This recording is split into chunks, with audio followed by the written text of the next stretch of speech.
But if you really cared about the border, then why would you be happy with Donald Trump, for example, personally taking credit for killing the bipartisan border immigration bill? That's a talking point that people love to bring up. And here's my favorite response to that. A talking point. I don't know how accurate all my sources are. It was what, $20 billion for the border, $60 billion to Ukraine. Just to cut you off real quick, I'm looking at the summary of the bill. There's nothing about Ukraine aid in this bill. Okay.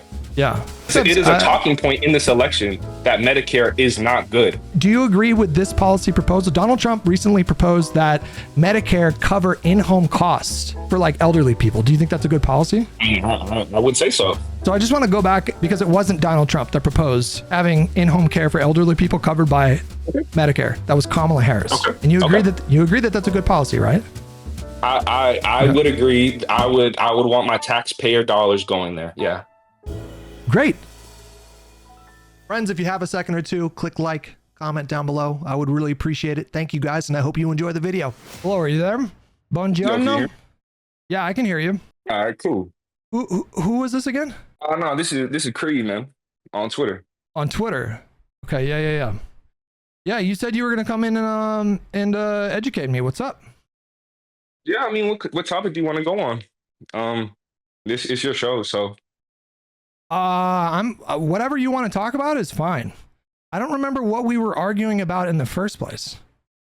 Man, I've been on Twitter arguing with your bots all day. So My let's bots? see. I have the best bots. Just me personally, that's what I think. You have some bots that they are very dedicated to the purpose. I'll say that. Huh. What purpose do you speak of? I would say they're dedicated to the purpose of just spreading propaganda that has been passed on by the mainstream media for 8 straight years about Donald Trump. Do you have anything, any particular story that you're thinking of when you talk about what's being used as propaganda? Also, if I have to abruptly leave, let's go with today actually. The MSNBC reporting. Have you seen that stuff about the Atlantic, about what they've been dropping? Is this about John Kelly? Was this about John Kelly? Let me see. It was a report that had to do with Trump saying he wished his generals were like Hitler's or something like that. Yeah, so I haven't read that full story, but I'm pretty sure you're talking about a story that used John Kelly as their source, and he's on the record. There's an audio recorded conversation that Kelly had where he described fascism, and then said that in his opinion that Trump was a fascist, and that I think he goes on in the story to say that he doesn't think that we should give someone like that power again. But how does that equate to Trump saying that he wants his generals to be like Hitler, like the Atlantic had posted? Isn't that a who posted that article, by the way? I remember the guy who posted that article. He was the same guy that posted about what was it, Saddam Hussein being connected to Iraq or whatever, and that's why we need to invade Iraq and stuff like that, right? It was the same author, right? So apparently Jeffrey Goldberg had some bad takes around the Iraq war. That's true. So why should we listen to him? Well, sometimes journalists get stuff right, sometimes they get it wrong. So yeah, but wasn't he on record talking about how what is it? If you promote the CIA's misinformation, you get a raise. If not, they destroy you. Then is that the same thing that he said, or am I wrong when I said that? I have no idea what you're referring to there. I don't think that's probably true. I wish I was more prepared. I would come up with some sources. I wasn't that prepared for this. I just knew I was going to talk. Well, let me just ask you. So Donald Trump, are you familiar with who John Kelly is? And also, if I have to abruptly get up and leave, it's because I'm going to my pants. So I'll mute you if that has to happen. But there's something fierce is going on in my belly right now. John Kelly, was that his former chief of staff? John Kelly was his former chief of staff. Yeah, he served in a different capacity earlier on in the administration. Reince Priebus used to be Trump's chief of staff in the beginning. He eventually dumped Reince Priebus and picked up John Kelly. And the thought at the time was that because John Kelly was this like hard ass military guy. Hutch, it's me, Train. Tangia, I'm gonna keep it $150 with you. 1 second. Jesus Christ. We're gonna pause Tangia.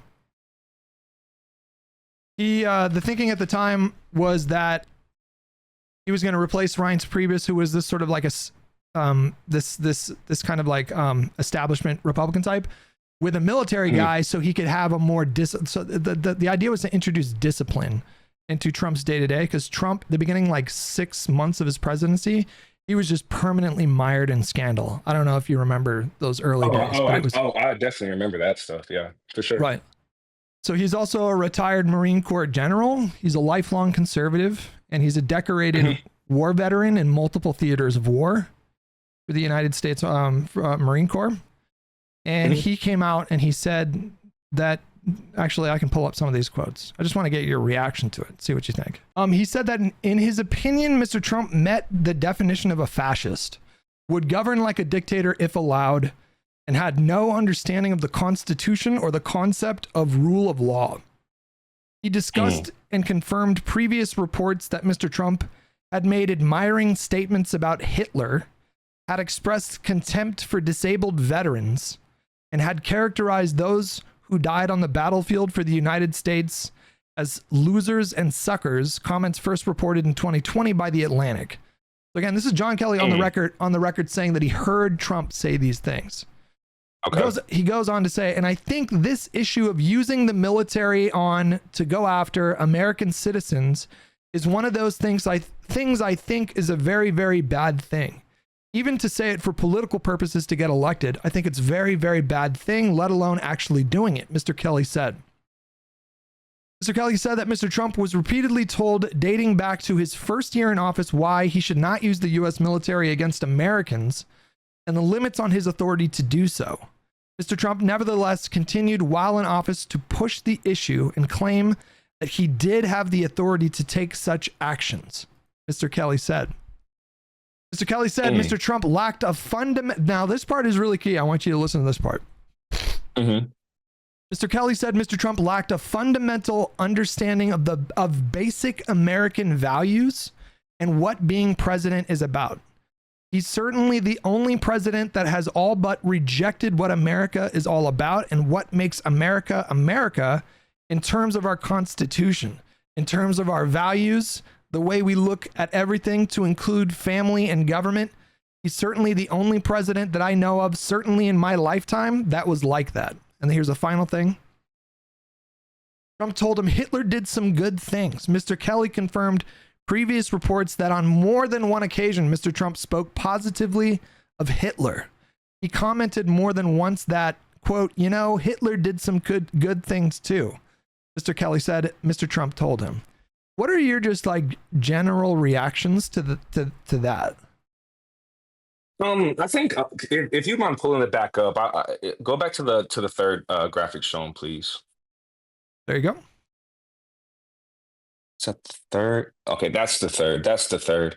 So he talks about he's certainly the only American president that has rejected what America is all about. It makes America America, etc. And my first thought is like, why does all this stuff come out 2 weeks before an election?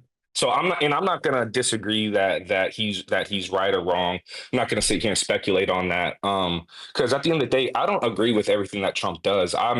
You called me a MAGA to begin this. I didn't vote for Trump in 2020. Are you gonna vote this year? Oh, I'm voting this year for sure. And the reason that I'm voting. Who are you voting for?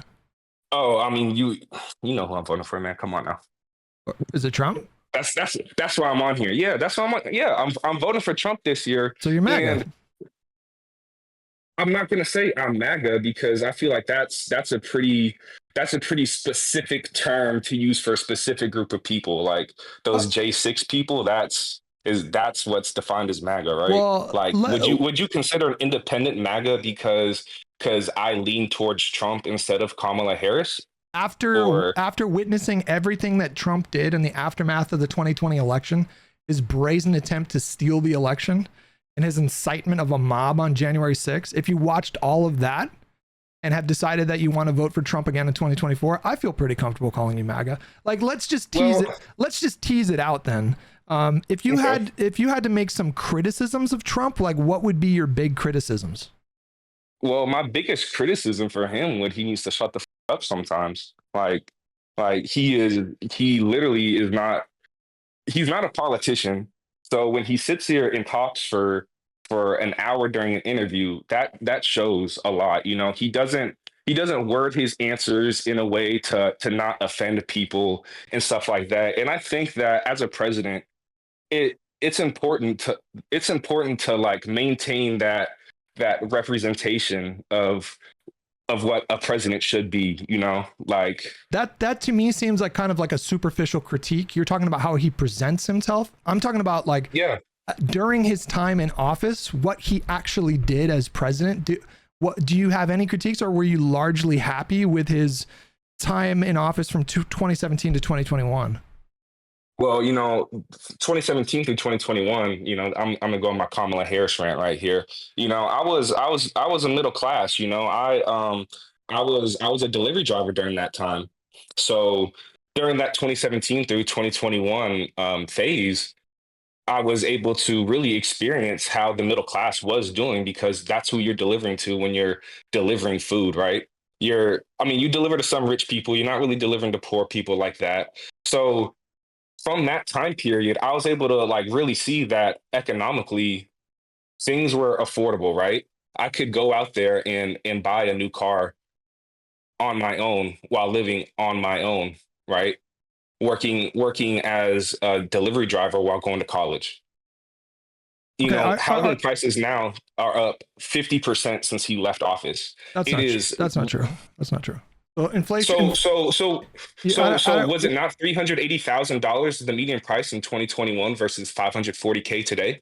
Or is that wrong? Are you talking about specifically about real estate? I'm saying overall inflation since we hit our peak is around 20%. I'm not sure if it's 24%. But it's about 22%. You can't just calculate year-over-year inflation just adding it. You have to take into consideration. We're talking about cumulative inflation during Biden's tenure. Cumulative inflation is around 20%. So we're talking about like average cost of goods and services across all sectors. So maybe some sectors get hit more. Maybe some sectors get hit more than others, but overall average, we're talking about around 20%. And just to be clear, you blame Biden for this inflation?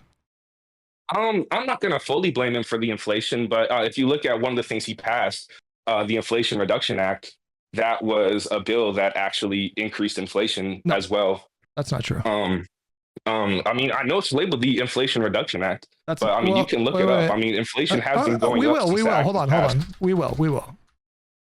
Yep. Inflation did not go up after the IRA. I'm not sure how much you can inflation. In fact, the opposite. Inflation went down. Well, inflation can't go down unless you're having negative GDP. What? No, that's not true. What do you mean? Inflation. So inflation decreasing to 2.4% means inflation only increased by 2.4% that year. Okay, meaning inflation increased, right? Right. Hold on. So we need to be clear about what we mean when we say inflation. So when I say that inflation went down, I'm talking about the rate of inflation.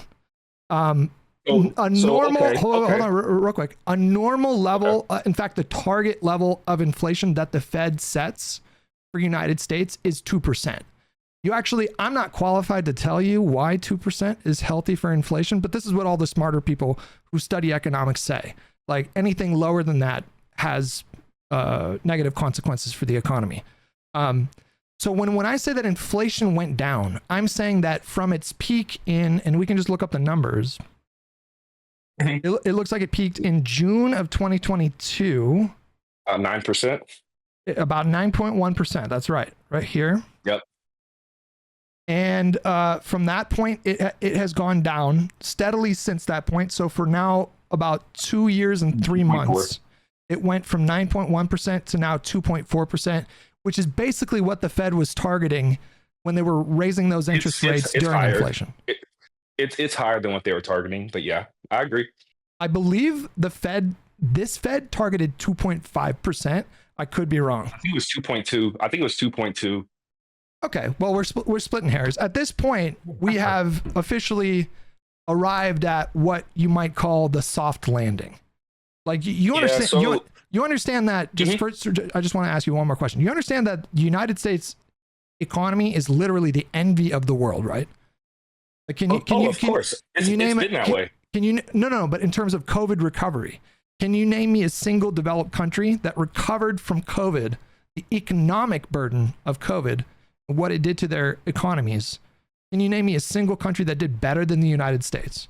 Unemployment, GDP, and rate of inflation, etc. I'm assuming you know the answer to that, and it's most likely no, right? But nobody. We did the best. But my question to that is, when does a country ever do better than the United States economically? I mean, we're talking about certain economic markers. I'm not talking about like total GDP. I'm not saying that like Italy can compete with America's like economic output. That's not what I mean. I'm talking about our recovery from COVID. So scaled per capita to each country. So you still have countries. Our economy's always better than theirs. So it's like to compare our economy to China or something like that is disingenuous, because China's economy is nowhere near resilient as ours. Like that's what makes America, right? Like we have the best economy. That's what we do. Okay, I'll just go with you on this one. Yeah. So in Biden's hands, we did not spiral into a recession. We did not spiral into a Great Depression. We saw some pain at the grocery store and in other sectors when we went to go put gas in our cars or whatever. In 2022, it was the worst, as the entire world was dealing with inflation due to strained supply chains that couldn't keep up with surging demand following the world reopening. So my argument, I guess what I'm trying to say is that it doesn't matter if Trump if he had won in 2020, he would have dealt with the same inflation problem that Joe Biden did. And Destiny makes this point. I quite agree. If you want to blame the inflation that we experienced in 2022 on Biden, then I guess I get to blame COVID on Trump. Right? Can you hear me? Yeah, can you hear me? Yeah. Sorry, I got a call midway through and I dropped for like 5 seconds, but I heard the rest of what you said. I heard something about blaming COVID on Trump. And I mean, honestly, if you look at what was Kamala Harris's interview where was it on Fox News where she said you have to take credit for what happened in your administration? I would happily take credit. I think we should go down that route. We should go down that route. Yeah. Me personally, I would happily make my argument on Joe Biden's policies because I loved his policies. His policies were broadly popular. The open border? The border is his biggest vulnerability for sure. And you could argue that that's like what 67% of people care about right now, right? That's like it's a big issue for a lot of people. But if you really cared about the border, then why would you be happy with Donald Trump, for example, personally taking credit for killing the bipartisan border immigration bill that they got done? So that's a talking point that people love to bring up. And here's my favorite response to that. A talking point. You realize wait, hold on. Just real quick. You realize that Donald Trump openly takes credit for killing that bill, right? Yeah. And let me talk on that. Okay. So here's the thing. It's a 2024 border bill, right? When did Joe Biden take 2023, 2024? Yeah. So when did Joe Biden take office? 2021. Okay, so why was that bill not proposed in 2021?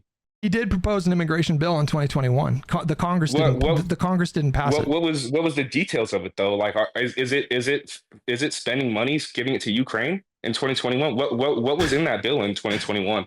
Why, like, to me, it's Ukraine wasn't invaded until 2022, so I don't think that's possible. Oh yeah. I mean, it was just a random example, right? Right. So my point with that is, Trump had all these executive orders that he had to help with the illegal immigration at the bill, right? And one of the first things that the Joe Biden admin did. Why did he see a record at the time? What was at the time the largest spike in 2019? His administration saw the largest spike in border encounters since 2006. What happened in 2019? Well, lots of things happened in 2019, but there's lots of reasons why migrants come up from Central and South American countries. A lot of the times it's because of like natural disasters that ravaged entire cities. A lot of the times they're fleeing violence, so that you'll see like an increase in violent gangs in certain countries, and so a lot of people will flee those circumstances or corrupt governments, a lack of economic opportunity, et cetera, et cetera. But Donald Trump saw again, it was the biggest spike in immigration in illegal immigration since 2006 on his watch in 2019. So was that his fault? I mean, if you want to say that it's his fault, we're going down the route of taking credit for what happened during your admin, right? Well, let me just ask you, what do you want to see done about the border? What I want to see done about the border is I don't want people coming over here claiming asylum, right? And then being able to temporarily stay here. How would you stop? How would you stop? I mean, Trump had a remain in Mexico policy, right? That was very marginal. I think it only impacted like 30,000 people, and we're dealing with. Why can't that be expanded to larger amounts? Like why do we need to allow 20 million plus immigrants into the country in 4 years? Like, what is the need for that? Are you aware of like how our asylum laws are written? What do you mean by that? Like, do you know, are you aware of the fact that like you can come across our border and claim asylum, and if your claim is processed and if you're not immediately turned away, if you meet a certain set of criteria, you are owed a court process to adjudicate those claims. And so it's written into our laws that we have to hear those claims. And right now we have a backlog of like, it goes back. So people are waiting between 5 and 8 years to get their court date, because there are so many people in the backlog. And the bipartisan immigration bill that Joe Biden negotiated with both Republicans and Democrats, Langford was, are you aware of who Senator Langford is, by the way? If you don't know, he's a MAGA guy. This is not some moderate Republican. Okay. He's one of the most right-wing Republicans in the Senate. Yeah. Super MAGA guy. Right. And so he helped create craft this bill that was negotiated in concert with the Biden administration. And one of the things that was done in this bill was they gave funding for Border Patrol agents. They gave funding to have more immigration lawyers hired, have more immigration judges hired, with the goal of bringing that time that people have to wait before hearing their claim in court. Instead of 5 to 8 years, it would have been within 90 days. Okay. Right. I don't disagree that the asylum process could be better, right? Right. My thing is let's break down that bill though. And let's talk about that 2024 bill, right? So let's talk about where the funding was going in that bill. So I've read, I don't know how accurate all my sources are, but I've read sources. It was $20 billion for the border, 60 billion to Ukraine for a border bill. Is that right? I'm looking up the summary. I'm not sure Ukraine aid was in that bill. I don't know where you're getting that. There was some border bill where Ukraine was offered $60 billion in the bill. I believe it was that one specifically. If that's the case, I definitely don't agree with that. And I would say, no, you should not pass a bill. I think we need to get back to a point where we're not tying on all of these extra I'm looking at that. Wait, hold on. Just to cut you off real quick. I'm looking at the summary of the bill. There's nothing about Ukraine aid in this bill. Okay. Yeah. So let's just look at the bill. So for detention, immigration, and custody. Am I thinking of? You might be thinking of the spending bill. I think you're thinking of the spending bill that just got passed like a few months ago. I know that there was some bill where it was like 60 billion to Ukraine and 20 billion to our wall. I forgot which one it was. I thought it was that one, but I could be wrong. You know, I'm not a politician, so you know. You know what? As Tim Walz would say, I misspoke. Okay. Well, I mean, there were things about this bill that I liked. There are things that I didn't like, but I would have supported the bill. I think it's important to like, because the only way you're going to deal with the problem at the border is if you reform our asylum laws. And the only way you can do that meaningfully is through Congress. We saw Biden take action, like executive action, and that will be challenged in the courts. I have a friend who's a lawyer, for example. He claims that executive action was not constitutional, but we'll let the courts decide those things. But surely you would agree that getting a bill passed through Congress would be better than a president using executive authority that another president can just step in and just undo on day one, right? Like, you would agree that it would be more meaningful change if it came from Congress, right? It definitely would be. Definitely. Okay. Right. So I guess I'm a little bit confused because when I see Donald Trump say that he killed the bill, and when I see people like Lindsey Graham and Mitch McConnell say that Trump killed it for political purposes, not because he didn't like the bill, but because he didn't want to give Biden a win during an election year, it makes me seriously doubt the sincerity of conservatives when they say there's this big emergency at the border. And then when Donald Trump kills that bill that would have meaningfully addressed a lot of those problems, wasn't a perfect bill, but it would have addressed a lot of those problems. And for I think that you're getting in a bad spot of just grouping a bunch of people together and saying one guy thinks this, so you all think this, right? Like, I think most Republicans would agree that the border is a huge issue. A lot of us do care about the border, right? But then I don't agree that Trump would go and kill a bill that would help Americans. But at the same time, I also don't agree that Biden would wait till 2024 to get that bill passed right before an election. A lot of that stuff, like the timing of it, just seems very disingenuous. Sorry, sir. Are you saying you don't agree that Donald Trump killed the bill for political reasons? No. I'm not saying that. I'm not saying I don't agree. I'm saying I don't agree with him in killing the bill. Okay. Well, we agree there. Yeah. I mean, but I also don't agree with Biden waiting until 2024, 6 months before the election, to be like, oh, wait, we need to do something about the border. Like, it was actually a year before the election. So they were negotiating. They were negotiating this bill a year ago from like right now.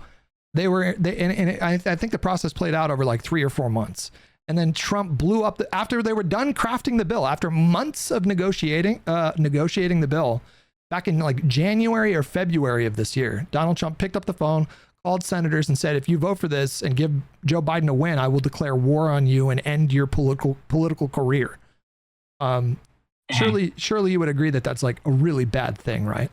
Because you can't on the one hand say that the border situation is an emergency that needs to be addressed immediately, and then turn around and kill a bill for political reasons. So at that point, you understand that I would doubt that Donald Trump sincerely thinks that there's an emergency. Because if that's the case, why did he kill it? The border union themselves endorsed this bill. They said it's not perfect, but it gives us a lot of the resources and the funding that we need to deal with this influx. So what do we spend on illegals per year? Like $151 billion per year, right? You don't think that would constitute an emergency at that point? Like, and on top of that, when you bring in another 10 million people, when you say illegals, what do you mean? Like illegal immigrants, people that do not have the status to be here legally. People that overstayed their visas, got here illegally. What funding from the federal government is going to illegal immigrants? I believe in some cases they're allowed like things like welfare and stuff like that. No. Food stamps. No. Or is that what or are you gonna or is it gonna say, oh, those are EPS people? Temporary protected status is something totally different. Those people are not illegal immigrants. I don't know if they qualify for things like Medicare and Social Security, but I can tell you right now, illegal immigrants are not getting Social Security, food stamps, any kind of federal aid program. I think what you're saying. So. What do you mean? I know illegal immigrants myself. I would not stand by that statement. But I don't have sources in front of me. You know illegal immigrants that are getting federal aid programs? Yeah. Okay. All right. I mean, you can just spend some time Googling this stuff. Like, federal aid programs do not go to illegal immigrants. I think when you talk about like the billions of dollars that you say are being spent on quote unquote illegal immigrants, we're talking about our asylum program. So there are millions of people that are in the country right now that are waiting for their asylum claim to go to court. And it is true that initially, after we process their claim, they get set up with someone who sponsors them in the country. And so they find if they have family or whatever.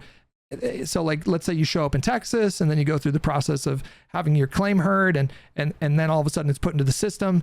And then you tell them, okay, like I have family in Pennsylvania or whatever. They might pay for you to get like a flight or take a bus ride to Pennsylvania or whatever. Or they may give you a small stipend for like a few days to make sure that you have access to like food. Would you agree that that's like a good thing? Probably, right? Maybe. I mean, there's maybe. It's a hard thing because it comes in with a moral thing versus a legal thing, right?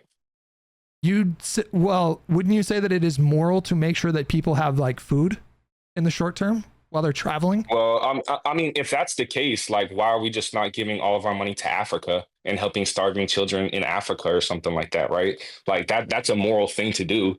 Where does your border stop? I don't even know what direction to go with this conversation. So, I mean, that's the thing in my head. It's like where should you stop giving out your taxpayers' dollars? Where, like, should it stop with American citizens? Should it stop with people that aren't American citizens? Okay, so this is a claim that I hear a lot from Republicans where they say they're frustrated with this idea that, you know, trillions of dollars or whatever they say that are being spent on like illegal immigrants. When we're talking about asylum, first of all, we're talking about asylum applicants. They're not here illegally, but like they'll say that we're spending all these money on illegal immigrants, and we could be using that money on for our own like people, right? Would you agree with that kind of sentiment? Yeah, I mean, I know exactly where you're going with this, but yeah, they do. I mean, I agree that we could spend more money on American citizens. Where am I going with this? Well, you're trying to say you're going to start talking about, oh, why don't we make college free healthcare for everybody and stuff like that, right? Are you going to go down those lines? Well, I mean, I would like those programs. That's not what I would have said. Okay. But you say that you want to vote for Donald Trump. What programs is Donald Trump promising people? Like, but you know, you're talking about like, first of all, what kind of programs would you like to see? You know, like, let's take all that money that we're spending on illegal immigrants and we'll spend it on Americans instead. Okay, well, what does that look like to you? Because when I think about that, I think of like welfare programs, food stamps. I think about expanded unemployment. I think about paid family leave. I think about paid sick leave. I think about expanded ACA subsidies. I think about free school lunches for kids. Thank you, Callisto. So like I think about federal programs where that money is and those resources. I think that's our fundamental difference, though, is you go to federal programs and in our heads, we want to keep our money.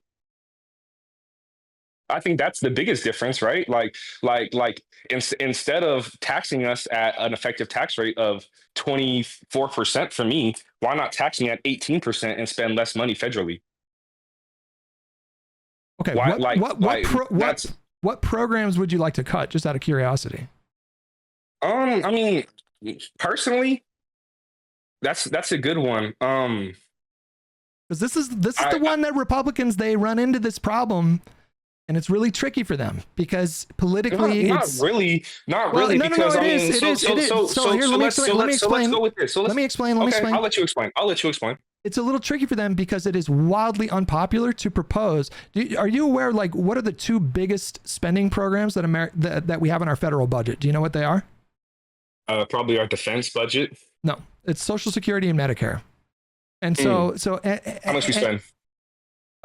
Trillions of dollars. They make up the great bulk of our federal spending. I think combined that it's like 55% of our federal spending or our discretionary spending or whatever. Anyways, so we spend a lot of money on these programs, and every time Republicans talk about like cutting government spending, they have to be really careful because if they talk about cutting Medicare and Social Security, these are wildly unpopular to cut these programs.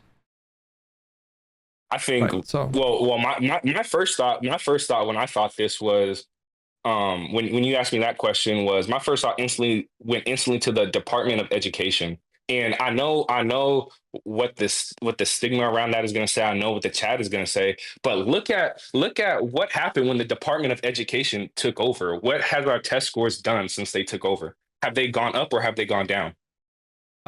In red states, I can tell you on average. It shouldn't matter. Wait. It's a standardized education system. Of course it matters because each state they run their own education programs. It's a standardized education system. You learn the same things in Alabama as you do in Washington, my man. I can tell you right now, red states are struggling way more with education than blue states. Okay. Right. And what does that have to do? And what does that have to do with the Department of Education? Like how have red states improved since the Department of Education took over? I would have to look into like exactly what the Department of Education does. But to me, when I hear like let's cut funding for education, it's not cutting education funding. It's cutting federal programs. Like I think that's the biggest thing is not everything has to be a federalized program. And I think that's the biggest difference between Democrats and Republicans is Democrats, they want federalized programs for everything. Republicans do not want federalized programs for everything. I think that is the biggest difference. And everything you're talking about is you last Senate or last talking point, you talked about you want more government programs that do this. I told you I want less government programs. Well, I think that's the biggest difference. How do you feel about like Social Security, by the way? Social Security hoses us because we won't ever get to use it. I'm not sure if that's true. There's some risk of how many years of funding does Social Security have left? 6? No, I don't think that's true. I think I'd have to look into that. I looked into this months ago, but it's not like they have to put more money into it. Well, we all put money into Social Security when we get our paychecks. Well, when we pay our taxes. Have to put extra money into that outside of what we put in from our Social Security. Right. Okay. Aside from all this, like, how do you feel generally about Social Security? Do you think it's a good program, or would you rather that not happen? Because you're talking about less government spending. I'm trying to give you an example of like good government spending. So like, so Social Security, I believe it prevents a enormous percentage of elderly people from falling into poverty.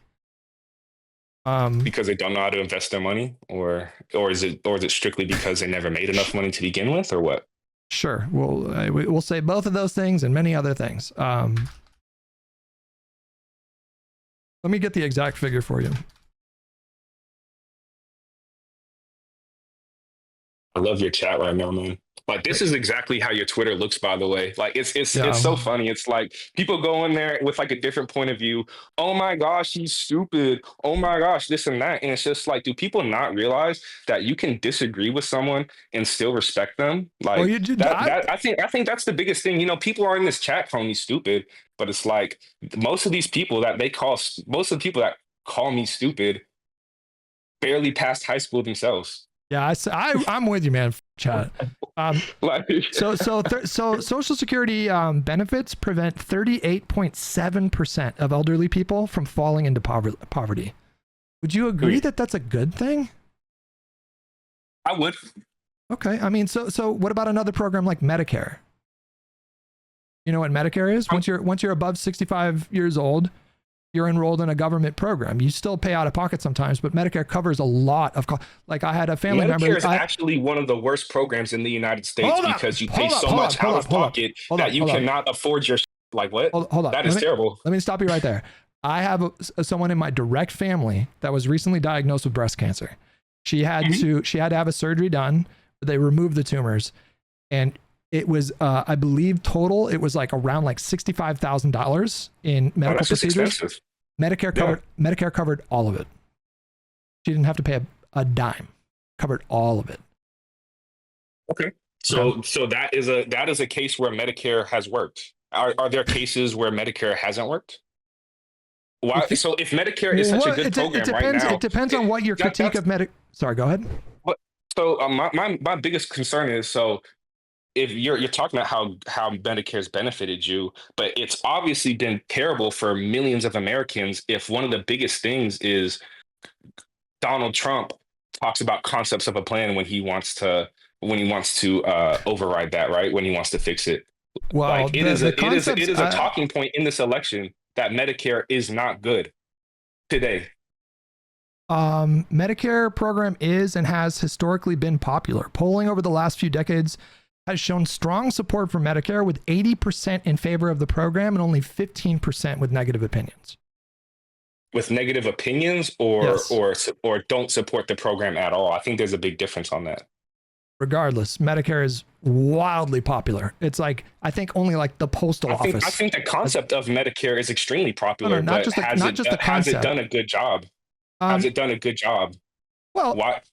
So this is an interesting. I feel like this is an interesting thread that we're going down. So are you saying that Medicare is bad in your opinion because it doesn't go far enough? Because I think I would agree with you. Like, I want to see Medicare. I would say Medicare is too expensive. It doesn't go far enough. We have these big pharmaceutical industries that get to. We have these big pharmaceutical industries that get to charge us thousands of dollars for whatever. You have Donald Trump come in there and cap the price of insulin at $35. No. Wait. Hold on. That was Joe Biden. You understand that was Joe Biden who got the cost of insulin capped at $35.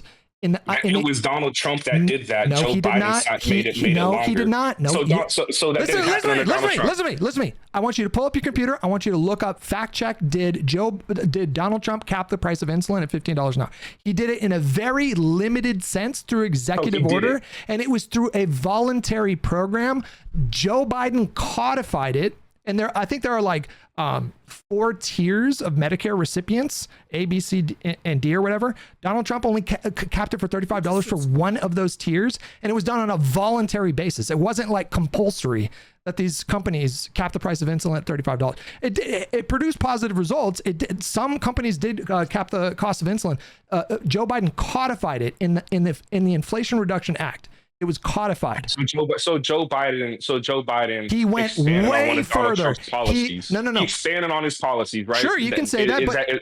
Okay. Listen to me. You can say that, but I'm saying he vastly expanded on it. Vastly. Okay.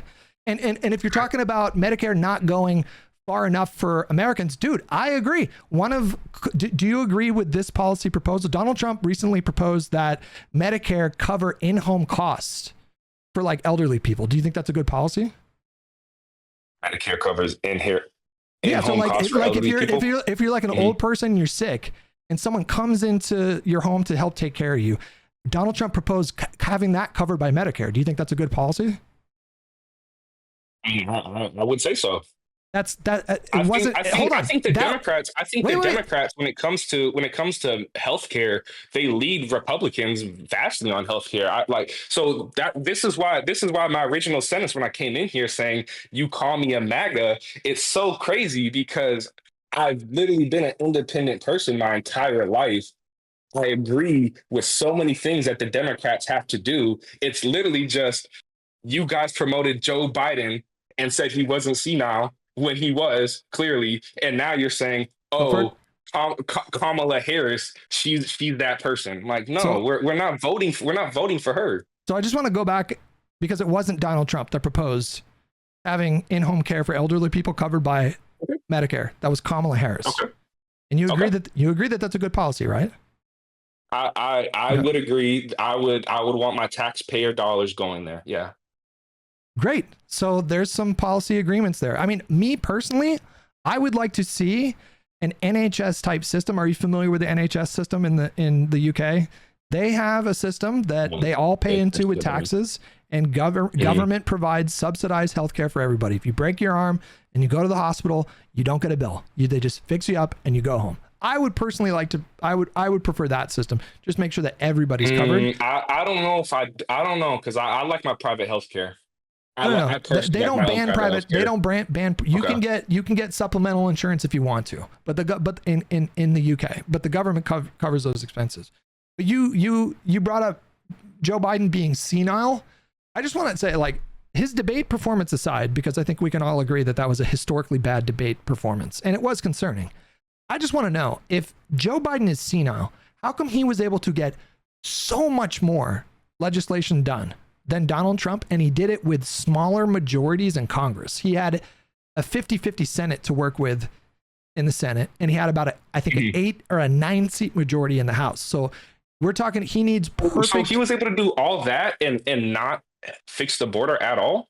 He tried to fix the border, and Donald Trump killed the bill. They came up with a bill, but how though? You just said all this stuff that he's done. If surely if that bill that they got done was a good one, that bill that they got done was going to be that they were going to get that over the finish line. They had enough Republican support in the Senate to get that to get that bill passed. And Donald Trump, they didn't. They did. I promise you, they did. They had enough Republicans in the Senate and in the House on the record saying that they supported the bill, where that bill would have passed. I just told you a moment ago, Mitch McConnell. So the leader of the you know who Mitch McConnell is, right? Oh, of course you know Mitch McConnell. Nobody likes him, but yeah, of course. Say what you will about Mitch McConnell, you cannot say that he is not a shrewd, competent legislator. Like, this is a guy that gets done in his party historically for the last like 2 decades. He's really good at what he does. He's really good at whipping votes. He doesn't get along with Donald Trump. Donald Trump called his wife like a Chinese spy or whatever. Did you think that was weird, by the way? I mean, how long ago was that? I was probably before I was even paying attention. I think it was in 2020. Elaine Chao, that's Mitch McConnell's wife. She's Taiwanese. She worked. She worked as his Secretary of Transportation, and I think she resigned after January 6th. And Donald Trump shortly afterwards called her like a Chinese spy. She's Taiwanese. Do you think that's kind of weird that he did that? I mean, whatever. We're getting besides the point here.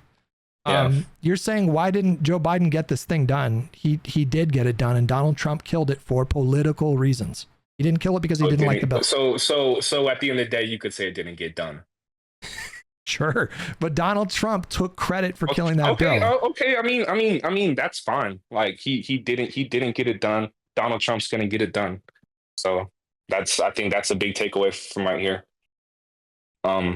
Wait, hold on. Why didn't Donald Trump, quote unquote, fix the border with a bill when he had way bigger majorities to work with when he was inaugurated? He didn't have to fix it with the bill at the time. What do you mean he didn't have to fix it?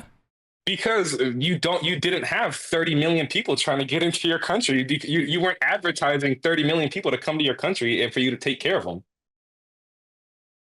Like what? Hey, what? The Biden administration did what? I mean, one of the what is the CBP One app? What is the CBP One app? What does it do?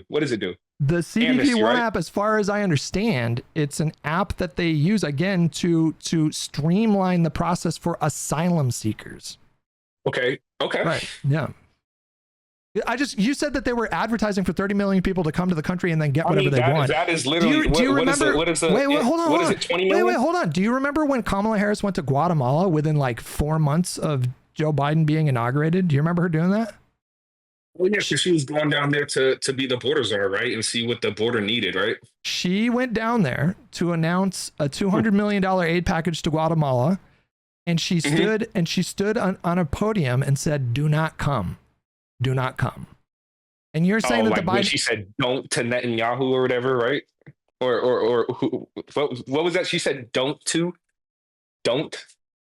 I don't know. That was the only thing she said. That was the only thing she said. My fault. Or is it Putin? I think that was Biden. And then, I think that was Biden. Oh, it's Biden. Oh, yes. Yeah. I mean, we see how well that works, though, right? Like Biden has been pretty phenomenal on foreign policy. I have some issues with this Israel stuff. What? But he's been phenomenal. There's 2 wars. We have 2 wars.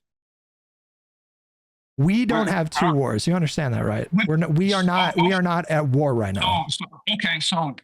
So the United States is not at war. We are just funding Ukraine. We are funding Iran, and we are funding Israel. Funding Iran? Funding Iran? What are you talking about? Did we not unfreeze $8 billion that they used to send rockets at Israel? I believe that was a part of a hostage negotiation, but I would have to look back on that. We're not negotiating with terrorists. Not funding Iran when we unfreeze assets that were theirs. We're not. Funding Iran. When you are literally in control of their money and you give it to them, you don't have to call it funding. You gave them $8 billion.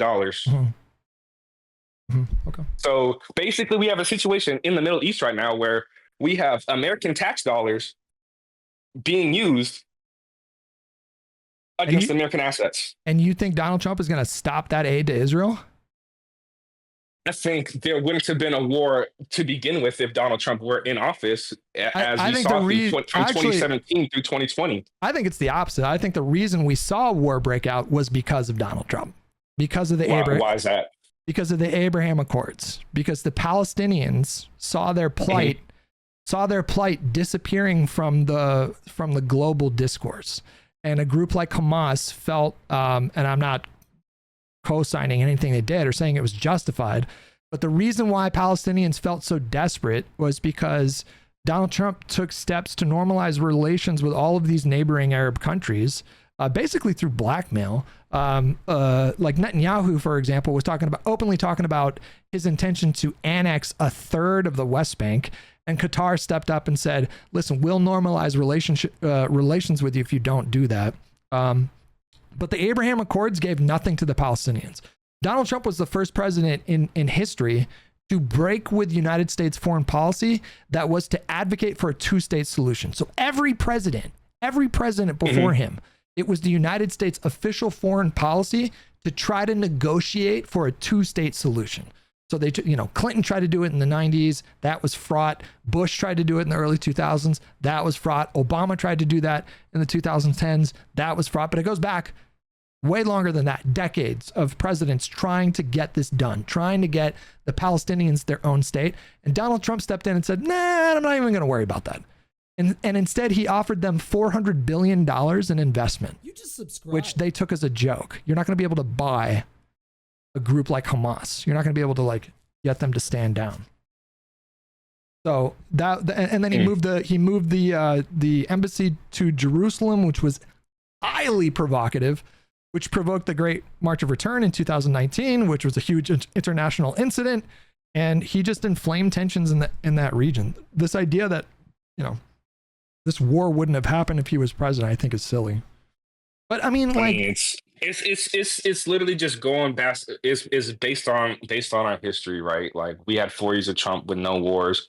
We had 4 years of Biden, and now there's two. What do you mean 4 years of no wars? What do you mean? We were bombing. You understand that Donald Trump dropped, and you can Google this. I encourage you to Google. He drops bombs for sure. He dropped more bombs in Somalia in his first year than Obama did during his entire 8 years of being president. We were involved in Syria. We were in. There were Russian paramilitary like mercenaries fighting alongside separatists in Ukraine. This idea that we weren't participating in global international conflicts is just absurd. I don't know where you get this idea that we had this world peace when Donald Trump was president. When you talk about no wars, Donald Trump talked about getting out of Afghanistan. Biden actually did that. He ripped the Band-Aid off and got us out. And he did it too. That was Donald Trump's plan done on Donald Trump's timeline. So Donald Trump did not have to. If Donald Trump makes a plan, and Joe Biden doesn't follow the plan, then how the f is that Joe Biden? I mean, how is that? What do you mean he didn't Trump's follow fault? the plan? What do you think was in the Doha Accords or whatever? I can only go off of what was in this case. I can only go off of what the public knows, and the plan was public. The plan was public. Okay. So what part of Donald Trump's plan did Joe Biden not follow through on? Donald Trump likes to get up and talk about how he wouldn't. Donald Trump talks about stuff like how he would have taken all the tanks and ammunition that belonged to the Afghan National Army. He might armchair quarterback and say that, but that was not in the plan. He didn't write that down. He might say stuff like, "Oh, we would have kept Bagram for ourselves," but that wasn't in the plan. He didn't. It nobody thought that the Afghan national government and the army would collapse in a day. Not even our allies. What? Seriously, not even our allies thought. Not even nobody thought that. Donald Trump didn't think that. Donald Trump didn't even think that. That's crazy. It's not crazy. It's. I mean, it's literally crazy to not think that, because there was literally it's crazy in hindsight. All throughout the time. Bro, no, it's crazy in foresight too, because it's crazy in foresight. So you were sitting here, you were telling people oh yeah, Afghanistan's going to fall in a day. When that was all going down, you were thinking that, but you know they're falling in a week. The idea was the Afghan National Army was going to actually put up a fight. That's why we gave them a fight. They didn't, but that's the point. We didn't anticipate that, but neither did our allies when we did assessments. We fought a war with them for 16 years, and they didn't put up a fight once. I don't get it, but okay. You're talking about a war with the Taliban, not a war with the Afghan national government. The Afghan national government was our allies. All those tanks. That's what I'm saying. All I'm those saying tanks, with them, as in with them. All those tanks and guns and ammunition, whatever, all that belonged to them. So this idea that Trump was like, oh yeah, we would have just taken the tanks out. Like, does that make sense to you when he says that? That he would have just taken the tanks out? Yeah, he says he would have taken the like tanks and ammunitions and all the guns. Like that, I think he called. It makes sense to take your equipment. It makes sense to take your equipment. It wasn't our equipment. That equipment belonged to the Afghan National Army, bro. Paid for by who? The Afghans? No, I don't know how much of that they got from us. I assume most of that came directly from the United States. But we were propping them up as an ally. So this idea that like, but again, regardless, those were not our equipment to take. So when Donald Trump says this, I just wish people like you would realize that he's just an obvious con man who saw this unfortunate Afghanistan withdrawal, which had a lot of like imperfections for sure. And the videos that we saw coming out of people like falling from planes was like deeply disturbing. But this idea that Donald Trump, like, it would have just gone so smoothly, it would have gone so perfectly if he was in office. When we're talking about Biden executing a plan that Donald Trump directly negotiated with the Taliban, and just like, don't you think it's weird that Donald Trump negotiated this with the Taliban and just didn't include the Afghan national government during these negotiations? Like, did he have to do that? You know, I thought it might have been interesting when I first heard it, but I mean, it makes a lot of sense why he wouldn't.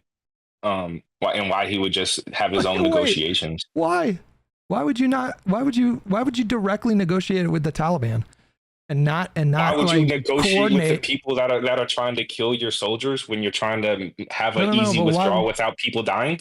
No, but why would you not coordinate with the Afghan National Army and the government? Why would you just ice them out?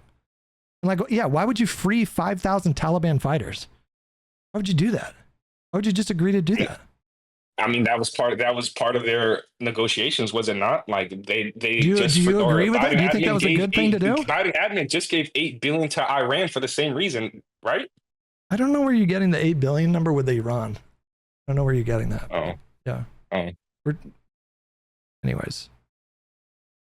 Well, listen, buddy, it's been good talking to you. But I was gonna say it's been about an hour, man. Oh my gosh. I'm gonna have to myself again if I don't stop having this conversation that's stressing me out. But you're welcome to hop in here another time, closer to the election, if you think you want to have another point you want to make, and we can talk then. Okay, cool. All right. Take it easy. Take it easy, buddy.